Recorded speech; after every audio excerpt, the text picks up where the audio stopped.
Chapter 13. The Vigil.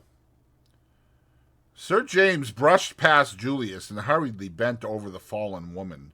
"Heart," he said sharply. "Seeing us so suddenly must have given her a shock. Brandy, and quickly, or she'll slip through our fingers." Julius hurried to the washstand. "Not there," said Tuppence over her shoulder. "In the Tantalus, in the dining room. Second door down the passage." Between them, Sir James and Tuppence lifted Mrs. Vandermeyer and carried her to the bed. There they dashed water on her face, but with no result. The lawyer fingered her pulse. "Touch and go," he muttered. "I wish that young fellow would hurry up with the brandy." At that moment Julius re-entered the room, carrying a glass of half full of the spirit which he handed to Sir James. While Tuppence lifted her head, the lawyer tried to force a little of the spirit between her closed lips. Finally the woman opened her eyes feebly. Tuppence held the glass to her lips. "Drink this." Mrs. Vandermeyer complied. The brandy brought the color back to her white cheeks and revived her in a marvelous fashion. She tried to sit up, then fell back with a groan, her hand to her side. "It's my heart," she whispered. "I mustn't talk." She lay back with closed eyes. Sir James kept his finger on her wrist a minute longer, then withdrew it with a nod. "She'll do now." All three moved away and stood together talking in low voices. One and all were conscious of a certain feeling of anticlimax. Clearly any scheme for cross-questioning the lady was out of the question for the moment. For the time being they were baffled and could do nothing. Tuppence related how Mrs. Vandermeyer had declared herself willing to disclose the identity of Mr. Brown, and how she had consented to discover and reveal to them the whereabouts of Jane Finn. Julius was congratulatory. "That's all right, Miss Tuppence. Splendid. I guess that £100,000 will look just as good in the morning to the lady as it did overnight. There's nothing to worry over. She won't speak without the cash anyway, you bet." There was certainly a good deal of common sense in this, and Tuppence felt a little comforted. "What you say is true," said Sir James meditatively. "I must confess, however, that I cannot help wishing we had not interrupted at the minute we did. Still, it cannot be helped. It is only a matter of waiting until the morning." He looked across at the inert figure on the bed. Mrs. Vandermeyer lay perfectly passive with closed eyes. He shook his head. "Well," said Tuppence, with an attempt at cheerfulness, "we must wait until the morning, that's all. But I don't think we ought to leave the flat." "What about leaving that bright boy of yours on guard?" "Albert. And suppose she came round again and hooked it. Albert couldn't stop her." "Guess she won't want to make tracks away from the dollars." "She might. She seems very afraid of Mr. Brown." "What? Real plumb scared of him?" "Yes. She looked round and said even walls had ears." "Maybe she meant a dictaphone," said Julius with interest. "Miss Tuppence is right," said Sir James quietly. "We must not leave the flat, if only for Mrs. Vandermeyer's sake." Julius stared at him. "You think he'd get after her? Between now and tomorrow morning? How could he know, even?" "You forget your own suggestion of a dictaphone," said Sir James dryly. "We have a very formidable adversary. I believe, if we exercise all due care, there is a very good chance of his being delivered into our hands. But we must neglect no precaution. We have an important witness, but she must be safeguarded. I would suggest that Miss Tuppence should go to bed, and that you and I, Mr. Hersheimer, should share the vigil." Tuppence was about to protest, but happening to glance at the bed, she saw Mrs. Vandermeyer, her eyes half open, with such an expression of mingled fear and malevolence on her face that it quite froze the words on her lips. For a moment she wondered whether the faint and the heart attack had been a gigantic sham, but remembering the deadly pallor, she could hardly credit the supposition. As she looked, the expression disappeared as by magic, and Mrs. Vandermeyer lay inert and motionless as before. For a moment, the girl fancied she must have dreamt it, but she determined nevertheless to be on the alert. "Well," said Julius, "I guess we'd better make a move out of here anyway." The others fell in with his suggestion. Sir James again felt Mrs. Vandemeyer's pulse. "Perfectly satisfactory," he said in a low voice to Tuppence. "She'll be absolutely all right after a night's rest." The girl hesitated a moment by the bed. The intensity of the expression she had surprised had impressed her powerfully. Mrs. Vandemeyer lifted her lids. She seemed to be struggling to speak. Tuppence bent over her. "Don't leave." She seemed unable to proceed, murmuring something that sounded like "sleepy." Then she tried again. Tuppence bent lower still. It was only a breath. "Mr. Brown." The voice stopped, but the half-closed eyes seemed still to send an agonized message. Moved by a sudden impulse, the girl said quickly, "I shan't leave the flat. I shall sit up all night." A flash of relief showed before the lids descended once more. Apparently Mrs. Vandemeyer slept, but her words had awakened a new uneasiness in Tuppence. What had she meant by that low murmur? Mr. Brown. Tuppence caught herself nervously looking over her shoulder. The big wardrobe loomed up in a sinister fashion before her eyes. Plenty of room for a man to hide in that. Half ashamed of herself, Tuppence pulled it open and looked inside. No one, of course. She stooped down and looked under the bed. There was no other possible hiding place. Tuppence gave her familiar shake of the shoulders. It was absurd, this giving way to nerves. Slowly she went out of the room. Julius and Sir James were talking in a low voice. Sir James turned to her. "Lock the door on the outside, please, Miss Tuppence, and take out the key. There must be no chance of anyone entering the room." The gravity of his manner impressed them, and Tuppence felt less ashamed of her attack of nerves.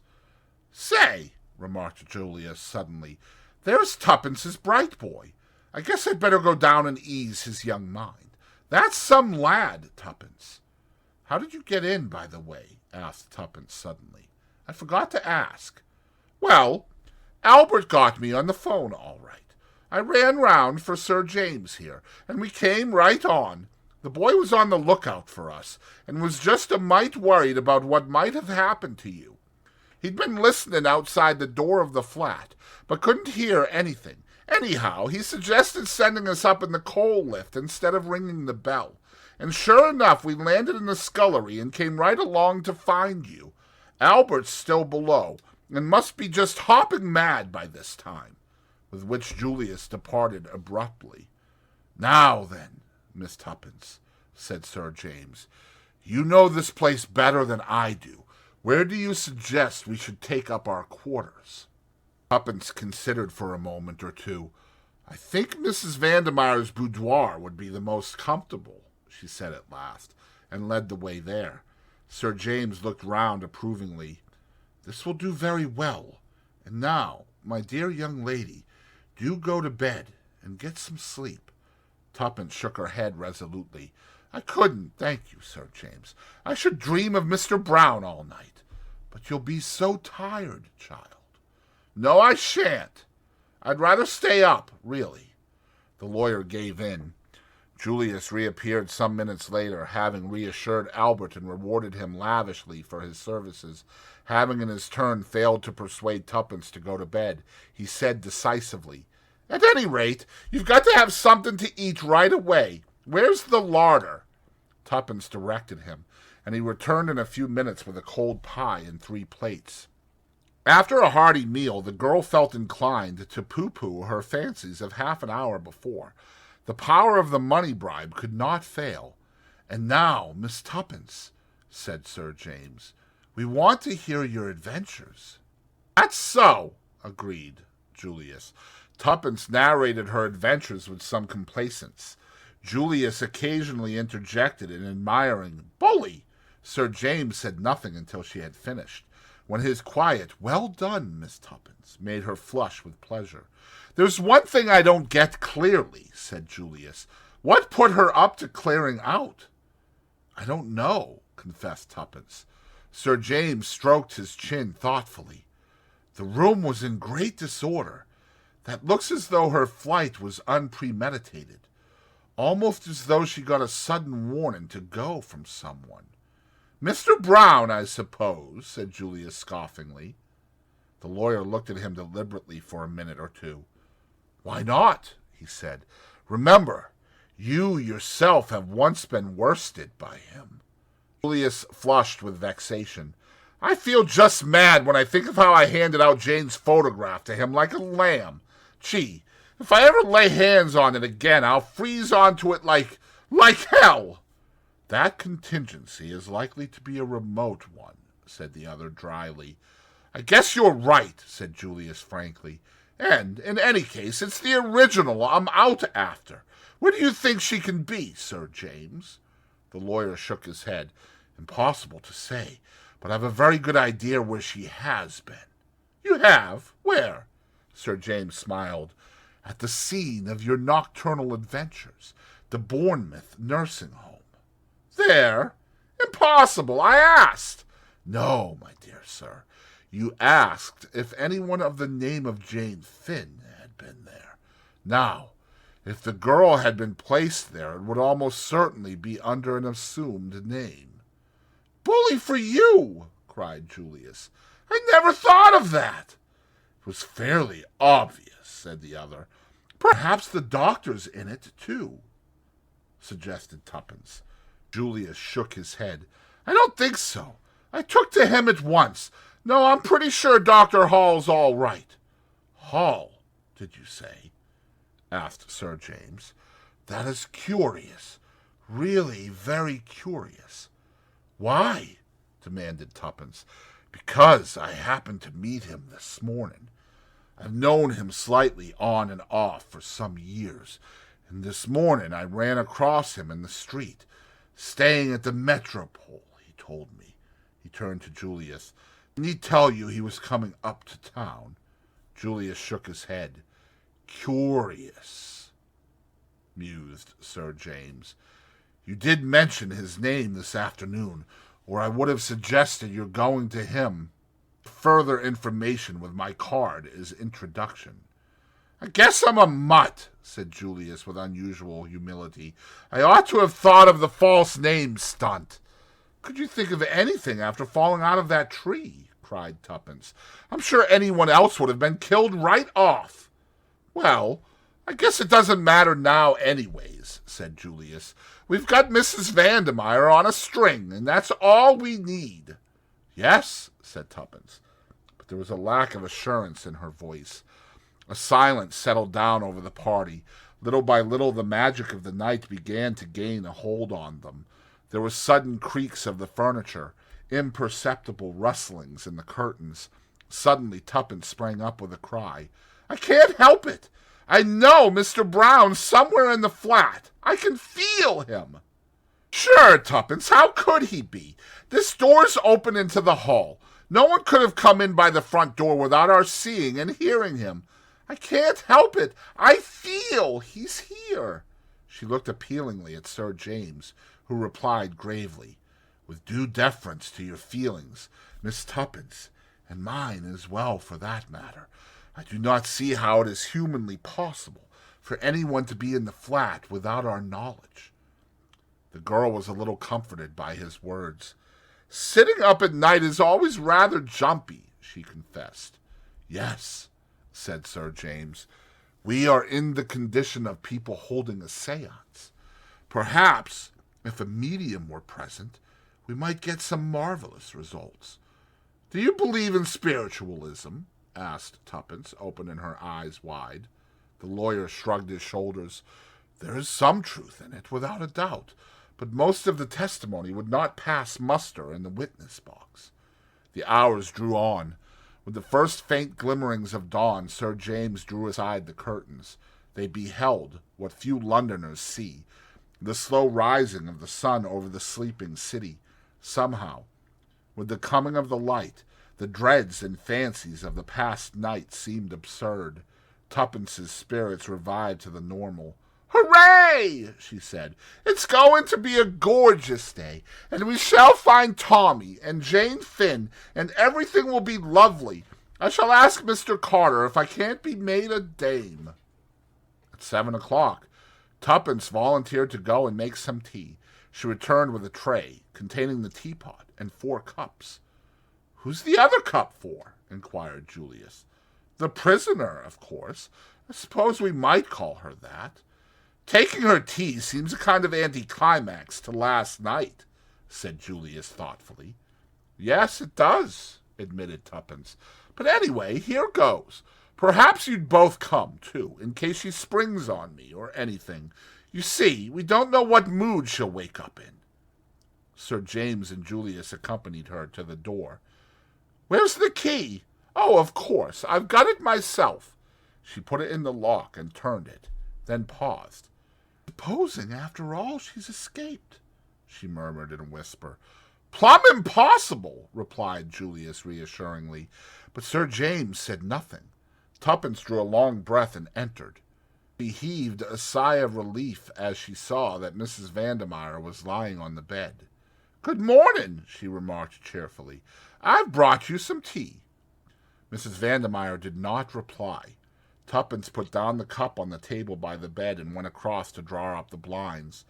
When she turned, Mrs. Vandermeyer still lay without a movement. With a sudden fear clutching at her heart, Tuppence ran to the bed. The hand she lifted was cold as ice. Mrs. Vandermeyer would never speak now. Her cry brought the others. Very few minutes sufficed.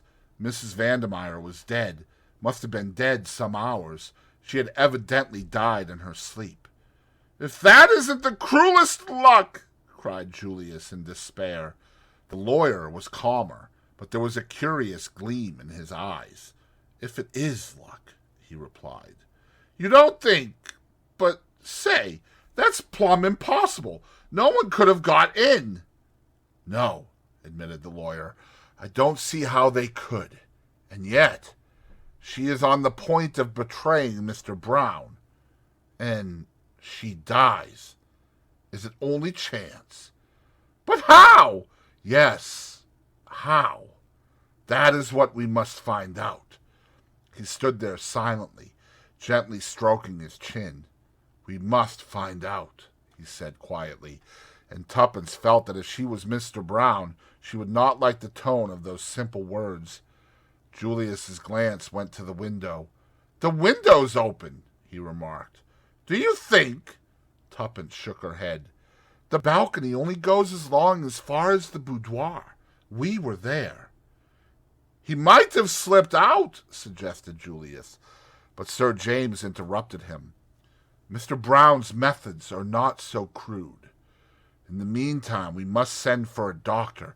But before we do so, is there anything in this room that might be of value to us?" Hastily, the three searched. A charred mass in the grate indicated that Mrs. Vandermeyer had been burning papers on the eve of her flight. Nothing of importance remained, though they searched the other rooms as well. "There's that," said Tuppence suddenly, pointing to a small, old-fashioned safe let into the wall. "It's for jewelry, I believe, but there might be something else in it." The key was in the lock, and Julius swung open the door and searched inside. He was some time over the task. "Well," said Tuppence impatiently. There was a pause before Julius answered. Then he withdrew his head and shut to the door. "Nothing," he said. In 5 minutes a brisk young doctor arrived, hastily summoned. He was deferential to Sir James, who he recognized. "Heart failure, or possibly an overdose of some sleeping draught," he sniffed. "Rather an odor of chloral in the air." Tuppence remembered the glass she had upset. A new thought drove her to the washstand. She found the little bottle from which Mrs. Vandermeyer had poured a few drops. It had been 3 parts full. Now it was empty.